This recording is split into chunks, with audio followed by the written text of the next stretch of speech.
प्यारे साथियों, आप सभी का हमारे चैनल पे बहुत बहुत स्वागत है। जितने अभी विद्यार्थी क्लास 10th में हैं और इस बार 2026 बोर्ड परीक्षा में 21 फरवरी को गृह विज्ञान का पेपर देने वाले हैं, उनके लिए गृह विज्ञान का एक 100% वायरल पेपर लेकर के हाजिर हो चुका हूं।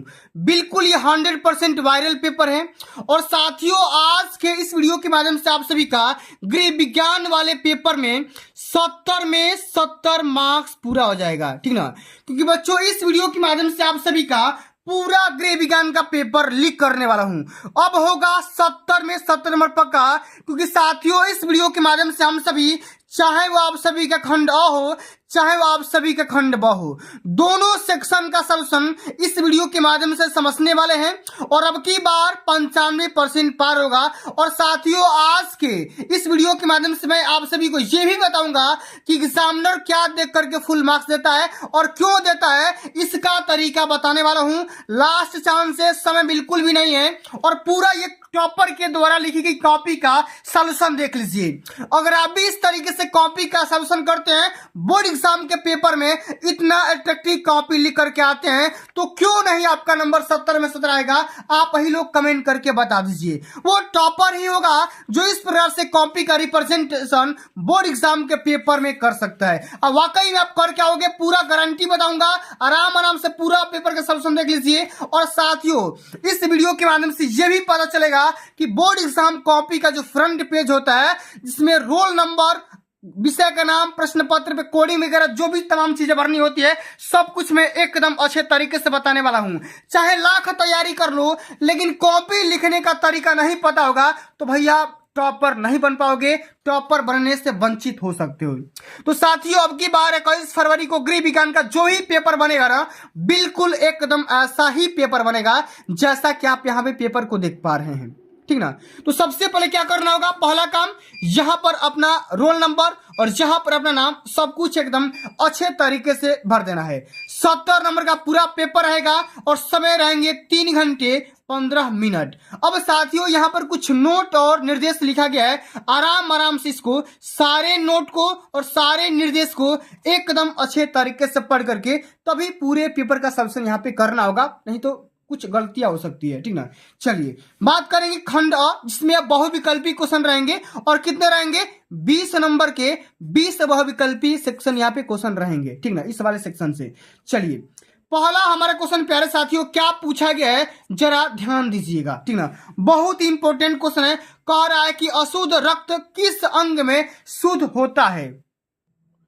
4 ऑप्शन दिए गए हैं, हृदय में, फेफड़े में, अमाशय में और यकृत में। अशुद्ध जो आपका रक्त होता है, ठीक ना, वो कहां पे प्यूरिफाई होता है, शुद्ध होता है, वो आपको बताना है। तो भैया वो होता है फेफड़ा में। कहां पे होता है, फेफड़ा में। यानी कि सेकंड वाला ऑप्शन यहां पे बिल्कुल करेक्ट आंसर हो जाएगा। स्टार लगा लीजिए। सारे क्वेश्चन को एकदम अच्छे से तैयार करेंगे। और अब की बार का टारगेट कितना है, 95% मार्क्स लाना, ठीक ना। चलिए, अगला हमारा क्वेश्चन प्यारे बच्चों पूछा गया है कि एक स्वस्थ सामान्य मनुष्य के शरीर का तापमान कितना डिग्री फ़ारेनहाइट होता है। 94 डिग्री फ़ारेनहाइट, 96 डिग्री फ़ारेनहाइट, या 98.4 डिग्री फ़ारेनहाइट, या 98 डिग्री फ़ारेनहाइट। अब जल्दी से कमेंट करके बता दीजिए कि एक स्वस्थ मानव शरीर का तापमान कितना डिग्री फ़ारेनहाइट होता है। तो होता है प्यारे साथियों 98.4 डिग्री फ़ारेनहाइट। मतलब कि तीसरा वाला जो ऑप्शन होगा बिल्कुल यहाँ पे करेक्ट आंसर हो जाएगा। अब साथियों, ये फ़ारेनहाइट में ना पूछ करके अगर सेल्सियस में पूछ देता तो कितना बताते, तो आप बताते 37 डिग्री सेंटीग्रेड। कितना बताते, 37 डिग्री सेंटीग्रेड बताते। अगला हमारा क्वेश्चन क्या पूछा गया, जरा ध्यान दीजिएगा कि यदि 1 किलोग्राम आम का दाम 70 रुपया है तो 11 किलोग्राम आम का दाम क्या होगा। अब प्यारे साथियों, क्या करना होगा, यहाँ पे 70 में आपको क्या करना होगा, 11 से गुणा कर देना होगा। 11 0 0, 11 7 77, मतलब कि 770 रुपया निकल कर क्या जाएगा। तीसरा वाला ऑप्शन बिल्कुल यहाँ पे करेक्ट आंसर हो जाएगा। इसी तरीके से सारे क्वेश्चन को साथियों एकदम अच्छे से बारीकी से समझेंगे और खंड ब का सॉल्यूशन तो एकदम धुआंधार स्टाइल में समझेंगे, ठीक ना। परेशान होने की कोई आवश्यकता नहीं है। आराम आराम से हम यहाँ पे टॉपर के तरीके से पूरा पेपर सॉल्व करेंगे। चलिए, अगला क्वेश्चन बोल रहा है कि ऊनी वस्त्र धोने के लिए किसका प्रयोग करना चाहिए? नहाने के साबुन, सर्फ, या कपड़े धोने का साबुन, या रीठे का घोल का। ठीक ना, तो भैया ऊनी वस्त्र धोने के लिए हम किसका इस्तेमाल करते हैं? रीठे के घोल। ठीक ना, चौथा ऑप्शन यहाँ पे बिल्कुल करेक्ट आंसर हो जाएगा। ये वाला ऑप्शन याद रखिएगा और पेपर में धुआं धुआं कर देना इस बार। ठीक ना, चलिए अगला क्वेश्चन पूछ रहा है बच्चा कि मच्छर कौन सा रोग फैलाते हैं? बताइए, मच्छरों के काटने से कौन सा रोग होता है? आपको बताना है। मलेरिया, हैजा, चेचक या टाइफाइड। तो भैया मच्छर के माध्यम से, मच्छर के काटने से मलेरिया नामक रोग होता है। पहला वाला ऑप्शन यहाँ पे बिल्कुल करेक्ट आंसर हो जाएगा। समझ गए ना? चलिए अगला क्वेश्चन क्या बोल रहा है जरा ध्यान दीजिएगा। एक एक क्वेश्चन को एक कदम अच्छे तरीके से पढ़ना होगा, समझना होगा कि बर्फ की टोपी का प्रयोग क्यों करते हैं, किस लिए करते हैं बताइए? अधिक रक्तदाब में, तीव्र दर्द में, तीव्र ज्वर में, या उपयुक्त सभी? बताइए, बर्फ की टोपी का इस्तेमाल हम कब करते हैं साथियों? हम करते हैं तीव्र ज्वर होने पर। कब करते हैं? तीव्र ज्वर होने पर करते हैं, ताकि हमारे बॉडी का टेम्परेचर डाउन हो जाए। क्या हो जाए? ताकि हमारे बॉडी का टेम्परेचर डाउन हो जाए, नीचा हो जाए। ठीक ना, चलिए बात करेंगे। अगला क्वेश्चन पूछा गया है कि घर की सफाई महत्वपूर्ण है किसके लिए भैया? शारीरिक स्वास्थ्य के लिए, मानसिक स्वास्थ्य के लिए, सुख की प्राप्ति के लिए, या उपयुक्त सभी के लिए? अब क्या हो जाएगा? हम घर की सफाई क्यों करते हैं बताइए? तो शारीरिक स्वास्थ्य के लिए सही बात है, मानसिक स्वास्थ्य के लिए ये भी सही बात है, सुख की प्राप्ति करने के लिए ये भी सही बात है, यानी कि उपयुक्त सभी इस क्वेश्चन का यहाँ पे करेक्ट आंसर हो जाएगा। समझ गए ना? चलिए अब आगे देख लेते हैं। अगला क्वेश्चन क्या पूछा गया है? बोला गया क्वेश्चन कि घर की सजावट का अर्थ क्या होता है बताइए? पर्दे लगाना, फूलों से सजाना, चित्रों से सजाना, या साफ व सुव्यवस्थित रखना? बताइए, तो घर का सजावट का अर्थ ये होता है कि आप तो पहले घर को सफाई करिए, साफ रखिए और सुव्यवस्थित ढंग से रखेंगे, तो हम क्या करेंगे? उसको मानेंगे, हम उसी को घर की सजावट मान लेंगे। ठीक ना, क्या मानेंगे? हम उसी को घर की सजावट मान लेंगे। ठीक ना, चलिए अब अगला हमारा क्वेश्चन प्यारे साथियों पूछा गया, जरा ध्यान दीजिएगा।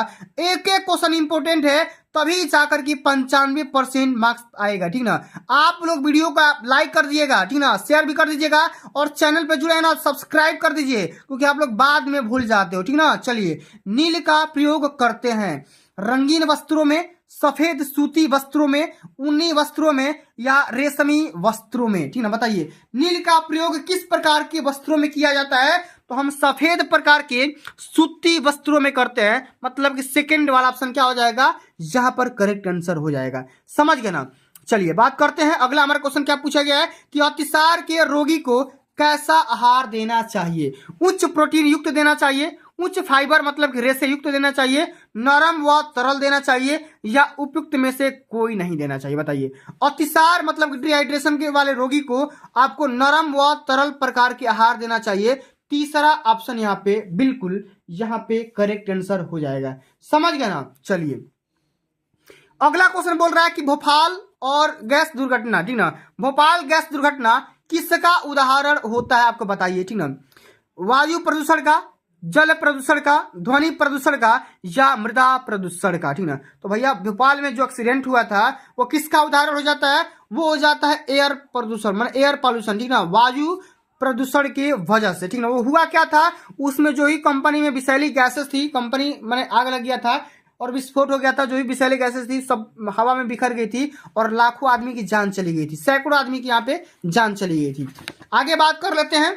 अगला हमारा question very very most important ये क्वेश्चन है, स्टार लगा करके याद करेंगे कि विश्व शौचालय दिवस कब मनाया जाता है? ठीक ना, विश्व शौचालय दिवस कब मनाया जाता है? 19 जून को, ठीक ना, 19 अगस्त को, 19 नवंबर को, या 19 जुलाई को? बताइए बताइए, तो विश्व शौचालय दिवस कब मनाया जाता है? 19 नवंबर को मनाया जाता है। तीसरा वाला ऑप्शन यहाँ पे करेक्ट आंसर हो जाएगा। समझ गए? चलिए अगला क्वेश्चन बोल रहा है कि मोच का या मोच के लक्षण हैं दर्द होना, सही बात है, सूजन होना, ये भी सही बात है, मांसपेशियों में खिंचाव होना, ये भी प्यारे साथियों सही बात है। मतलब कि क्या हो जाएगा? उपयुक्त सभी इस क्वेश्चन के यहाँ पे करेक्ट आंसर हो जाएगा। समझ गए ना? डी वाला जो ऑप्शन होगा एक कदम यहाँ पे राइट आंसर हो जाएगा। समझ गए? चलिए अगला हमारा क्वेश्चन क्या बोल रहा है कि लू लगने पर हमें क्या पीना चाहिए? बताइए, चाय पीना चाहिए? नहीं बात, गलत बात। दूध पीना चाहिए? इससे भी कोई दिक्कत नहीं होगा। आम पन्ना पीना चाहिए कि शरबत पीना चाहिए? तो शरबत तो बिल्कुल भी नहीं पीना चाहिए। क्या पीना चाहिए? आम का पन्ना पीना चाहिए, ठीक ना। तीसरा वाला ऑप्शन बिल्कुल यहाँ पे करेक्ट आंसर हो जाएगा। तो लू से बचने के लिए साथियों आम को पका करके उसका जूस पीना चाहिए, ठीक ना। वही कह रहे हैं आम का पन्ना, ठीक ना। चलिए अगला हमारा क्वेश्चन बोल रहा है, जरा ध्यान दीजिएगा। क्वेश्चन ये है कि सब्जियों को धोना चाहिए काटने के बाद, छीलने के बाद, छीलने से पहले या उपयुक्त में से कोई नहीं? बताइए तो सब्जियों को कब धोना चाहिए? तो छीलने के जस्ट पहले धुल देना चाहिए। तीसरा वाला ऑप्शन यहाँ पे क्या हो जाएगा? करेक्ट आंसर हो जाएगा। इसी तरीके से अगला क्वेश्चन बोल रहा है कि भोजन में किस पोषक तत्व की कमी से घेघा नामक रोग होता है? बताइए। वसा की कमी से, आयोडीन की कमी से, प्रोटीन की कमी से, या कैल्शियम की कमी से? तो भोजन में भैया आयोडीन की कमी से घेघा नामक रोग होता है। सेकंड वाला जो ऑप्शन दिखाई दे रहा है ना, एकदम करेक्ट आंसर हो जाएगा। जितना क्वेश्चन बता रहा हूं सबको एकदम अच्छे से तैयार करके चले जाइए, ठीक है। चलो अगला है क्वेश्चन कि हाथ की सिलाई का प्रकार है। कच्ची सिलाई, सही बात है। तुरपन सिलाई, ये भी सही बात है। बखिया, ये भी सही बात है। यानी कि उपयुक्त सभी इस क्वेश्चन का यहाँ पे करेक्ट आंसर हो जाएगा। समझ गए ना? चलिए अगला हमारा क्वेश्चन क्या बोल रहा है, जरा ध्यान दीजिएगा कि कपड़ा काटने से पहले ध्यान देना चाहिए। कपड़े को ब्रिंक करना है, माने सिकोड़ना, कपड़े को इस्त्री करना, ठीक ना, मिल्टन चाक से निशान लगाना, और उपयुक्त में से सभी। तो भैया कपड़ा काटने से पहले किस किस बातों को ध्यान में रखना चाहिए, ठीक ना। तो भैया हमें कपड़ा को काटने से पहले सभी बातों को एकदम अच्छे तरीके से ध्यान देना चाहिए, मतलब उपयुक्त सभी इस क्वेश्चन का करेक्ट आंसर हो जाएगा, ठीक ना। अगला हमारा क्वेश्चन दिया गया है कि आंखों की सुरक्षा के लिए कौन सा विटामिन आवश्यक माना जाता है? Vitamin A, vitamin B, vitamin C, या विटामिन डी? तो भैया आंखों की सुरक्षा के लिए विटामिन ए बिल्कुल यहाँ पे करेक्ट आंसर हो जाएगा। और विटामिन में किसमें पाया जाता है? तो गाजर में पाया जाता है। किसमें? गाजर में पाया जाता है, ठीक ना। या मछली खाओगे फिर भी क्या हो जाएगा? विटामिन ए मिल जाएगा, और वहां से आपकी आंखों की रोशनी एकदम ठीक रहती है, ठीक ना। चलिए अगला हमारा क्वेश्चन क्या दिया गया है कि मानव शरीर में फेफड़ों की संख्या होती है, ठीक ना। बताइए तो भैया कि मानव शरीर में फेफड़ों की संख्या कितनी होती है, ठीक ना। चलिए बताइए, 1, 2, 3 या 4? ठीक ना। बताइए तो मानव शरीर में कुल कितने फेफड़े होते हैं? आराम आराम से बताइए कि मानव शरीर में फेफड़ों की संख्या कुल कितनी होती है। ठीक है, 4 ऑप्शन दिया गया है, आराम आराम से आपको करना होगा। 1, 2, 3 या 4। तो कितने फेफड़े होते हैं? 2 होते हैं ना। आराम से इसको टिक कर देंगे, सेकंड वाला ऑप्शन यहाँ पे राइट आंसर हो जाएगा, ठीक ना। चलिए, और 4 चैम्बर होते हैं किसमें? आप सभी को पता होगा। चलिए अब अगला जो हमारा क्वेश्चन प्यारे साथियों पूछा गया, जरा ध्यान दीजिएगा। ये खंडव, ठीक ना, जो कि कितना नंबर का आता है? 50 नंबर का पूछा जाता है। कितना नंबर का? 50 नंबर का ये क्वेश्चन पूछा जाता है, ठीक ना। अब इसमें क्या करना होगा? निर्देश दिया गया है कि प्रश्न संख्या 21 से लेकर के 26 तक अति लघु उत्तरीय प्रश्न दिया गया है, जिसका प्रत्येक का उत्तर आपको मैक्सिमम 25 शब्दों में यहाँ पे बताना होगा, करना होगा, ठीक ना। चलिए अब किस तरीके से करेंगे यहाँ पे आपको समझना होगा, ठीक है। चलिए तो सबसे पहला हमारा ये क्वेश्चन पूछा गया है, ठीक ना, कि अस्थिभंग और मोच के बीच के अंतर को लिखना होगा, और अंतर कितना बताना है? 2 अंतर। अब ये क्वेश्चन 2 नंबर में पूछा गया है। चलिए साथियों, यहीं से आपको समझना होगा कि कॉपी का सलूशन किस तरीके से करना होगा। खंड ब वर्णात्मक प्रश्न और प्रश्नोत्तर संख्या 21 यहाँ पे हेडिंग लगा देंगे। पहला हमारा क्वेश्चन क्या पूछा गया है कि अस्थिभंग और मोच में क्या अंतर होता है? तो आराम आराम से लिख देंगे, एक तरफ अस्थिभंजन लगा देंगे और दूसरा तरफ मोच का हेडिंग लगा देंगे। और इस तरीके से भैया कॉपी लिख दोगे ना, तो मैं गारंटी मैं लेता हूं कि 70 में 70 तुम्हारा कहीं नहीं जाएगा, कहीं से नहीं जाएगा, ठीक ना। लेकिन भैया ऐसा बोला जाता है कि first impression is the last impression. जितना ज्यादा कॉपी में, ठीक ना, इंप्रेशन बना करके रखोगे उतना ज्यादा नंबर मिलेगा, ठीक ना। चलिए इसमें लिखेंगे अस्थिभंग क्या होता है। तो अस्थिभंग अस्थियों में होती है, हड्डियों में होती है, मतलब कि हड्डियां जब आपस में क्रैक होती है, टूट जाती है, उसी को हम अस्थिभंग बोलेंगे, समझ गए। अब यह हड्डी पर दबाव पड़ने पर या चोट लगने के कारण यह अस्थिभंजन हो सकता है। लेकिन मोच क्या होता है? तो मोच हड्डियों की संधि, विशेषकर पूर्ण चल संधियों में हो जाती है, ठीक ना। जबकि यह संधि पर खिंचाव पड़ने पर या ऊंचा नीचा होने के कारण इसमें मोच आ जाता है। नसों में खिंचाव को हम क्या कहेंगे? मोच कहेंगे। इतना बता गया, कहीं से कोई दिक्कत नहीं? दिक्कत। चलिए इसी तरीके से अगला हमारा क्वेश्चन क्या दिया गया है कि ध्वनि प्रदूषण के 2 कारण लिखिए, 2 नंबर यहां से मिल जाएंगे। कौन कौन से कारण होते हैं उनके बारे में आपको यहाँ पे लिखना होगा। चलिए कैसे लिखेंगे जरा ध्यान दीजिएगा। इसमें लिखेंगे कि ध्वनि प्रदूषण परिवहन के साधन जैसे कि बस हो, ठीक ना, ट्रक हो, रेल हो, वायुयान हो, स्कूटर हो आदि के द्वारा होता है, ठीक ना। और धड़धड़ाते हुए वाहन कर्कश स्वर देकर शोर उत्पन्न करते हैं। ये सभी क्या हो सकते हैं, ध्वनि प्रदूषण के कारण हो सकते हैं भैया, ठीक ना। इसी तरीके से उसका एग्जाम्पल लिखना होगा, पूरा तरीका समझाना होगा। तो पहला कारण तो ये हो गया। दूसरा कारण ये हो सकता है कि वायुयान, सुपरसोनिक विमान व अंतरिक्ष यान भी ध्वनि प्रदूषण फैलाते हैं, या जो भी हम मिसाइल विसाइल रॉकेट वॉकेट छोड़ते हैं ना, वो भी क्या हो सकते हैं, ध्वनि का प्रदूषित कर सकते हैं, ठीक ना, इस तरीके से। अब अगला हमारा क्वेश्चन क्या पूछा गया जरा ध्यान दीजिएगा। ये वाला क्वेश्चन 23 नंबर क्वेश्चन। एक एक क्वेश्चन का सॉल्यूशन एक कदम जब अच्छे तरीके से करोगे तो एग्जामिनर का मन गदगदा जाएगा और पूरा नंबर दे देगा, ठीक ना। चलिए कह रहा है कि अपनी सिलाई मशीन की सुरक्षा के 2 उपाय लिखिए। कौन कौन से उपाय है यहाँ पे समझाना होगा। लिखेंगे प्रश्नोत्तर संख्या 23 में सिलाई मशीन की सुरक्षा के 2 उपाय। सबसे पहला क्या होता है कि नियमित साफ सफाई और तेल डालना और मशीन को ढक करके रखना। ये 2 तरीके हो सकते हैं, 2 उपाय हो सकते हैं। आराम आराम से इसको लिख देंगे, ठीक है। चलिए अब अगला हमारा क्वेश्चन दिया गया ये वाला कि बचत के 2 लाभ लिखिए। ये भी क्वेश्चन 2 नंबर का है, लिख देंगे बचत के 2 लाभ निम्नलिखित है। वृद्धावस्था में आर्थिक सुरक्षा प्रदान करेगा और बच्चों के विवाह में सहायता प्रदान करेगा। इस तरीके से 2 को लाभ लिख देंगे ना तो पूरा यहाँ से 2 नंबर मिल जाएगा। आराम आराम से देख रहे हो ना कितना बढ़िया से ब्लू और ब्लैक पेन के कॉम्बिनेशन के साथ में कॉपी का सोल्यूशन किया गया है। अगर तुम भी इस तरीके से कॉपी लिखते हो तो भैया तुम ही टॉपर रहोगे, ठीक ना।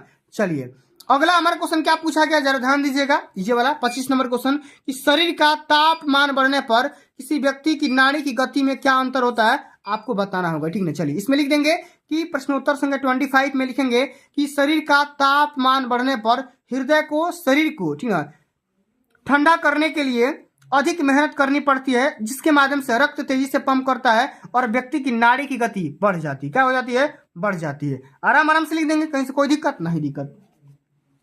अगला है क्वेश्चन की पुलटिस किसे कहते हैं और किन 2 प्रकार के पुलटिसों के नाम लिखना होगा। 2 नंबर यहां से मिलेंगे, ठीक है। तो लिख देंगे पुलटिस के प्रकार और पुलटिस की परिभाषा, ठीक ना।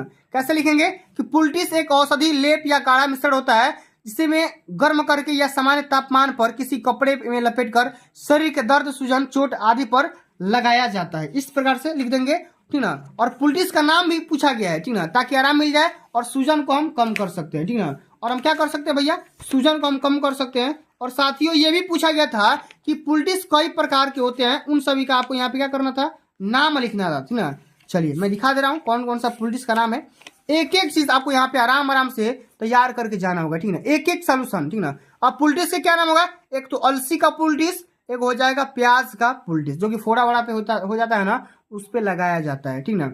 चलिए अब अगला हमारा क्वेश्चन आ गया लघु उत्तरी वाला सेक्शन जो कि 4 नंबर के रहेंगे, ठीक ना। और 50 शब्दों में लिखना होगा। क्या है क्वेश्चन, गृहिणी के लिए समान गणित का ज्ञान होना क्यों आवश्यक होता है। लिखिए 4 नंबर यहां से मिल जाएंगे। चलिए कैसे लिखेंगे जरा ध्यान दीजिएगा। आपको हेडिंग लगाना होगा लघु उत्तरीय प्रश्न और प्रश्नोत्तर संख्या 27। आराम आराम से इसी तरीके से हेडिंग लगा करके लिखना होगा, ठीक ना। चलिए क्या लिखेंगे इसमें, गृहिणी के लिए समान गणित का ज्ञान होना आवश्यक होता है क्योंकि यह घरेलू बजट बनाने में, खरीदारी में बचत करने में, खाना बनाने में, ठीक ना, समय प्रबंध, ठीक ना, और बच्चों की शिक्षा में सहायता और घर के रख रखाव जैसे कि दैनिक कार्यों में कुशलता से संभालने में मदद करता है। इस प्रकार से गृहिणी को गणित का ज्ञान होना बहुत ही जरूरी होता है, ठीक ना। इस तरीके से लिख देंगे, पूरा यहां से नंबर मिल जाएगा। अगला है क्वेश्चन बच्चों जरा ध्यान दीजिएगा 28 नंबर क्वेश्चन कि जल प्रदूषण के क्या कारण है इसके बारे में लिखिए। 4 नंबर यहां से मिलेंगे।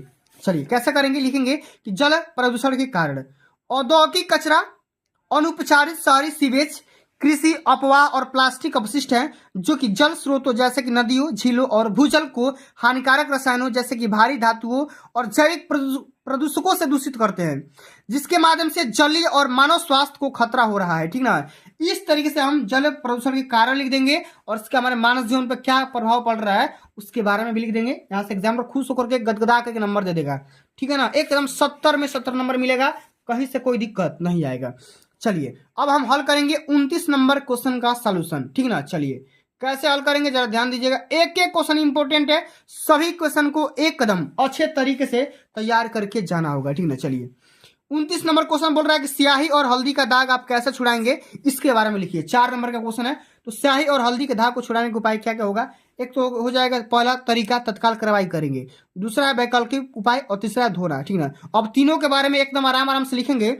तत्काल कार्रवाई में क्या करेंगे, दाग पर थोड़ा हैंड सैनिटाइजर डालें और 30 मिनट के लिए छोड़ दें, फिर हल्के से रगड़ें, आराम से छूट जाएगा। और नहीं छूटेगा तो वैकल्पिक उपाय अपनाओ कि दाग पर थोड़ा अल्कोहल रगड़े या स्याही या हल्दी के दाग के लिए बने अच्छे स्टेन रिमूवर का इस्तेमाल कर सकते हैं।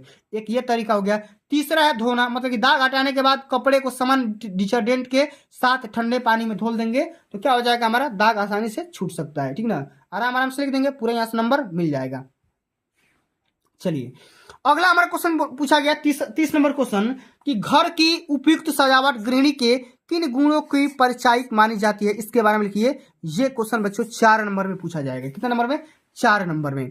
इसमें लिखेंगे कि घर की उपयुक्त सजावट एक गृहिणी के सौंदर्य बोध, रचनात्मकता, व्यवहारिकता, सामंजस्य स्थापित करने की क्षमता, स्वच्छता और मेहनत नवाजी जैसे कि गुणों को दर्शाती है, क्योंकि वह घर को सुंदर, आरामदायक, उपयोगी और अपने व्यक्तित्व के अनुरूप ढालती है, जिसके माध्यम से घर में शांति और खुशी का माहौल बना रहता है। ठीक ना, इस प्रकार से घर की सजावट गृहिणी के गुणों की परिचायिका मानी जाती है। ठीक ना, तो भैया क्वालिटी होनी चाहिए, ऐसा नहीं कि घर में आए तो फिर परेशानी हो जाए, ऐसा नहीं। ठीक ना, चलिए अब अगला जो हमारा क्वेश्चन साथियों पूछा गया है, ये वाला क्वेश्चन 31 नंबर क्वेश्चन आराम आराम से सॉल्व करेंगे। ठीक है, चलिए क्या है क्वेश्चन, सबसे पहले क्वेश्चन पढ़िए। क्वेश्चन कह रहा है कि अस्थिभंग से आप क्या समझती हैं और अस्थिभंग कई प्रकार के होते हैं, उसके बारे में आपको यहाँ पे लिखना होगा। चलिए लिखेंगे कि अस्थिभंग वह स्थिति है जब हड्डी की निरंतरता टूट जाती है या उसमें दरार आ जाती है, जो कि आमतौर पर किसी जोरदार झटके, गिरने, खेलकूद की चोट के कारण हो जाता है। आराम से अस्थिभंग की परिभाषा लिख देंगे। अब कौन कौन सा प्रकार होता है इसके बारे में लिख देंगे कि बंद अस्थिभंग, खुला अस्थिभंग, विखंडित अस्थिभंग, विस्थापित अस्थिभंग और अनुप्रस्थ अस्थिभंग। ये पांचों प्रकार के अस्थिभंजन के बारे में लिख देंगे। पूरा यहां से नंबर मिल जाएगा, कहीं से कोई दिक्कत नहीं होगा। समझ गए? चलिए अब अगला हमारा क्वेश्चन बहुत ही इंपॉर्टेंट क्वेश्चन है। अब ये जो सेक्शन रहेंगे, ये वाला दीर्घ उत्तरी वाला सेक्शन रहेंगे, जो कि 6 नंबर के रहेंगे और 100 शब्द में इसका सोल्यूशन करना होगा। ठीक ना, चलिए कैसे करेंगे जरा ध्यान दीजिएगा। इसमें सबसे पहला क्वेश्चन है कि विषाक्त भोजन किसे कहते हैं और इसका मानव स्वास्थ्य पर क्या प्रभाव पड़ता है, इसके बारे में लिखिए। यहां से 6 नंबर मिलेंगे। नहीं तो अथवा करके एक और भी क्वेश्चन पूछा गया है कि पर्यावरण प्रदूषण किसे कहते हैं और पर्यावरण प्रदूषण के विभिन्न कारण के बारे में लिखिए। ये क्वेश्चन 6 नंबर के पूछे जाएंगे। अब दोनों को नहीं करना है, दोनों में से किसी एक क्वेश्चन का यहाँ पे सोल्यूशन करना होगा। तो हम यहाँ पे करेंगे विषाक्त भोजन वाला। विषाक्त का मतलब ही होता है जहरीला भोजन। क्या होता है? जहरीला भोजन। इसमें लिखेंगे कि वह दूषित भोजन या पेय पदार्थ जिसमें बैक्टीरिया, वायरस, परजीवी या रसायन होते हैं, जो खाने से पेट में, ठीक ना, और आंतों में संक्रमण या जलन हो जाती है और विषाक्त भोजन कहलाते हैं। ठीक ना, और हमारे लिए बीमारियां फैला सकते हैं।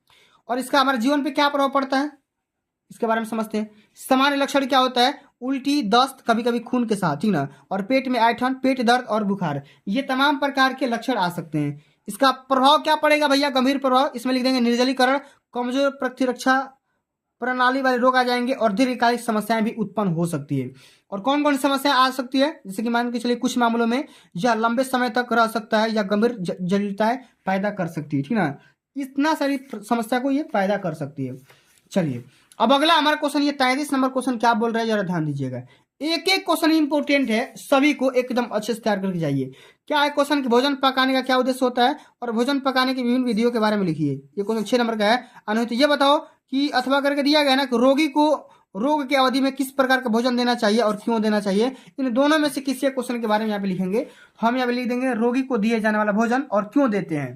ठीक ना, लिखना होगा इसमें कि रोगी को रोग की अवधि में समय में हल्का, सुपाच्य, पौष्टिक और तरल पदार्थों से भरपूर भोजन देना चाहिए, जैसे दाल, खिचड़ी, दलिया, केले, उबले हुए आलू, ठीक ना, और सूप, क्योंकि यह शरीर को ऊर्जा देते हैं और पानी की कमी को पूरा करते हैं। तमाम प्रकार की बातों को लिख देंगे, आराम से यहाँ से 6 नंबर मिल जाएगा।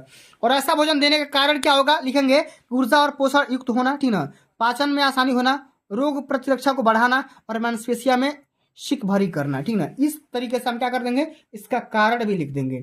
अब अगला जो हमारा क्वेश्चन प्यारे साथी, ये 34 नंबर क्वेश्चन पूछा गया है, जरा ध्यान दीजिएगा। एक एक क्वेश्चन इंपॉर्टेंट है कि गांव की जनसंख्या 5000 है, इसमें 30% पुरुष है और 25% स्त्रियां है और शेष बच्चे हैं। तो बच्चों की जनसंख्या परिकलित करना है, मतलब कि बताना होगा, ठीक है। चलिए कैसे करेंगे जरा ध्यान दीजिएगा, एक कदम आराम से करेंगे। यहाँ पे लिखेंगे कि गांव की जनसंख्या, क्या कर देंगे यहाँ पे लिख देंगे, गांव की जनसंख्या कितनी है भैया बताओ, 5000 है, ठीक है। अब कह रहा है कि इसमें पुरुष है 30% और स्त्रियां कितना है 25%, तो पुरुष का परसेंट यहां पे लिख देंगे 30%, स्त्री का परसेंट हम यहां पे लिख देंगे कितना है 25%, ठीक है। और बच्चे, शेष बच्चे हैं बता दो। अब शेष बच्चे हैं तो शेष बच्चे कितने परसेंट हो जाएंगे, सबसे पहले परसेंट बता दो। तो 100% में से इस दोनों को जोड़कर घटा देंगे, 30 + 25 को जोड़कर घटा देंगे, मतलब कि 100 में से हम क्या कर देंगे 55% घटा देंगे। तो कितना आ जाएगा भैया, ये आ जाएगा 45%। कितना आ जाएगा 45%। और 45% कितना क्या आ गए, ये बच्चे आ गए। अब हम क्या करेंगे, बच्चों की संख्या निकाल लेंगे। हम यहाँ पे लिखेंगे अतः बच्चों की संख्या, क्या लिख देंगे, अतः बच्चों की संख्या। अब 5000 का 45% निकाल लीजिए, ठीक ना, इतना चीज। तो 5000 का माने गुणा 45% माने बटे में 100, तो 2 जीरो से 2 जीरो कैंसिल आउट, और 45 पचे कितना होता है 225 और 1 जीरो यहाँ पे आ जाएगा, मतलब कि 2250 यहाँ पे बच्चे आ जाएंगे। यही आप सभी का क्या हो जाएगा, उत्तर हो जाएगा। क्या हो जाएगा, यही आप सभी का आंसर हो जाएगा, उत्तर हो जाएगा। तो इस तरीके से आपको न्यूमेरिकल करना है और इसी तरीके से थ्योरी वाले क्वेश्चन को सॉल्व करना है, तभी जाकर के भैया पूरे मार्क्स मिलेंगे। और कॉपी का सॉल्यूशन मैंने बता दिया किस तरीके से करना है। रही बात कॉपी का फ्रंट पेज कैसे भरना है, तो ये देख लीजिए, इसी तरीके से आपको सुंदर और साफ अक्षरों में कॉपी का सॉल्यूशन करना है, तभी जाकर के भैया यहाँ से 70 में 70 नंबर मिलेगा। कोई मजाक की बात नहीं है, ऐसा नहीं मिलता है, ठीक ना। आराम से इसको 2-3 बार देख लीजिए, पेपर से पहले रट्टा मार लीजिए, याद कर लीजिए जितना भी मैंने ये क्वेश्चन बताया हुआ है, ठीक ना। तो चलिए बच्चों, आज के लिए बस इतना ही। अगर ये वीडियो आप सभी को अच्छी लगी होगी, हेल्पफुल लगी होगी, तो वीडियो को क्या करना होगा, आप लोग वीडियो को लाइक करना भूल गए हो तो लाइक कर दीजिए, शेयर नहीं किया है तो शेयर भी कर दीजिए, और जो भी बच्चा चैनल पर नया होगा वो सब्सक्राइब कर देगा। और कमेंट करके बताइए कि किस टॉपिक पे या किस विषय पे वीडियो चाहिए, आप लोग जल्दी से कमेंट करके बता दीजिए। 823 IC कोड वाले पेपर का सॉल्यूशन एक कदम अच्छे से देख लीजिएगा, क्योंकि पेपर में आने का यही कोड छपने का ज्यादा चांस है, ठीक ना।